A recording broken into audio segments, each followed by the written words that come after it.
Baada ya kuweza kuona heka zimekuwa nyingi sana mtandaoni na kila mtu akitoa maoni yake, nikasema ngoja na mimi niweze kuchunguza na kujua chimbuko la kile ambacho kinaendelea ni kimeanzia sehemu gani. Na hii ni kuhusiana na Djigui Diarra, golikipa wa Dar es Young Africans ambaye amefanya vizuri mno kwenye mchezo wa jana kwenye kombe la klabu bingwa barani Afrika katika mchezo dhidi ya JS Kabylie. Sasa performance ambayo alionyesha ikiwa ni pamoja na kufanya saves za kutosha kuweza kuzuia lango lake kuweza kutikiswa, limepelekea baadhi ya watu mbalimbali kuendelea kumpongeza na kutoa maoni mbalimbali ya kuonesha kuweza kupendezwa na kiwango ambacho aliweza kukionyesha. Lakini kubwa zaidi ni pamoja na kile ambacho kimefuata baada ya pongezi kuwa nyingi. Tumeona rais wa Yanga akiweza kumsaidia begi alipofika airport, kumbe mwanetu pia alikuwa na tatizo la nikiwa na maanisha Djigui Diarra akaona bora niendelee kukamia kwenye kuhakikisha timu yetu ya Yanga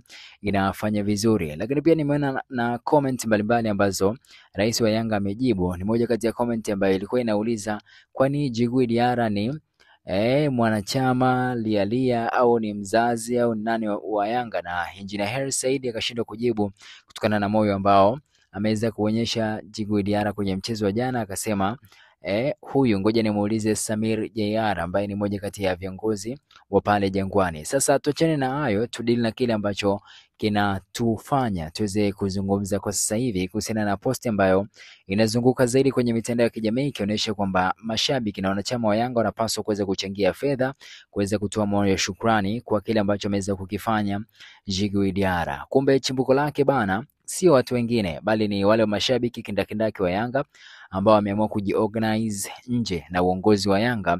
Maana sijaona Alikamwe akiposti, sijaona Privadinho akiposti, Harris mwenyewe akiposti au mtu yote ambaye ni moja kati ya viongozi wa juu wa Yanga. Sasa posti ambayo nimeikuta kwa Godi Yanga saa kama 5 zilizopita, aliandika habari zenu familia, kipa wetu kafanya kazi nzuri sana jana, kama kuna mtu anataka kumchangia kipa wetu basi tuma.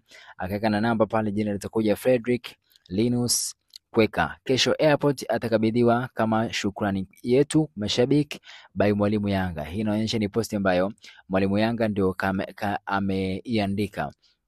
Akarudi pia na posti nyingine pia akaandika habari zenu familia, kipa wetu karudia kile kile, kisha akabadilisha na posti mpya ambayo inamuonyesha Djigui Diarra, imeandikwa begi la makoto Diarra, ikaandikwa namba za simu pamoja na jina ambalo ukituma muamala wako basi utaweza kufika kwenye namba hiyo. Sasa nikasema ngoja nipitie comments baada ya kuweza kuona imepata likes zaidi ya 7243 na comments zaidi ya 373, repost 73, huku watu 9 wakiweza kushare. Ngoja tupite kwenye comment tujue kama watu wa Yanga kweli wameridhia hichi ambacho kinaendelea. Nimeona mtu wa kwanza kabisa akaandika ingekuwa poa tungempa mwenyewe directly, sasa atakabidhiwa kesho airport. Hawakawii hawa, yani kuonyesha kwamba watu hawana imani na kile ambacho kinaendelea. Official Kevo TZ ambaye pia ni mmoja kati ya mashabiki wa Yanga akaweka emoji za moto. Mwingine akaandika kwa nini msitoe tangazo ili Alhamisi dhidi ya Fountain Gate ikawa Diarra Makoto Day? Yani ili ni wazo la mtu mwingine ambaye amependekeza hivyo. Naona pia kuna comments za kumsupport, kaandika kweli sasa mbona ambao watu kuwepo uwanjani kabisa atapewa airport, siku ya mechi atapewa pia, maana sisi wa mkoani ndo tumeitaka hiyo. Kumbe ni watu pia wa mkoani wametaka namba kwa ajili ya kumchangia. Mwingine kaandika tumeni namba ambayo jina litakuja Diarra. Unaona mwingine kaja kuandika baba hii haijakaa sawa, nadhani next match pale KMC tunaomba tukamwokoteshe live, tunaomba mechi mstishe ili zoezi kwa sasa. Mwingine kaja kuandika kundo baadaye kulaumiana, mtu akafanya kazi yake tu appreciate tu inatosha, na mabeki wamepambana vipi nao? Pacome jana akacheza kama beki vipi yeye? Acheni haya sawa. Tunaomba post kwenye account yake mwenyewe. Unaona watu wanataka uhakika zaidi kwa kuwa michango kama hii kuna namna imekuwa ikizushaga maneno mengi na watu kushindwa kuamini kwenye kile ambacho kinahusu fedha. Warning, kwa nini uwanjani si anakuja? Bado mapema, si unajua tizi tunakutana kwenye mechi. Huyo sio winga kweli. Huyu mwalimu naye kila kitu yupo mbele tu.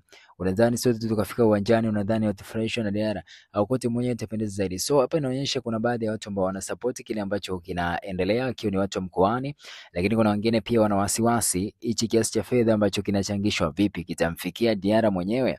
Ndio maana wanauliza mbona jina likiwa ni la Diarra mwenyewe itakuwa unyama zaidi. So kumbe ni mashabiki na wanachama wa Yanga ndio ambao wameanzisha mchakato huu wa kuweza kumchangisha Diarra, sio uongozi wala sio klabu ambayo imeamua kuweza kufanya jambo hili. Bwana, mimi nikwambie tu kwamba usiache kuweza kusubscribe, lakini pia kugusa alama kengele, na wewe mwanangu wa kwanza kabisa kuweza kupokea infos mbalimbali za kimichezo, lakini pia burudani kipindi tu ambapo zinatokea. Till next time.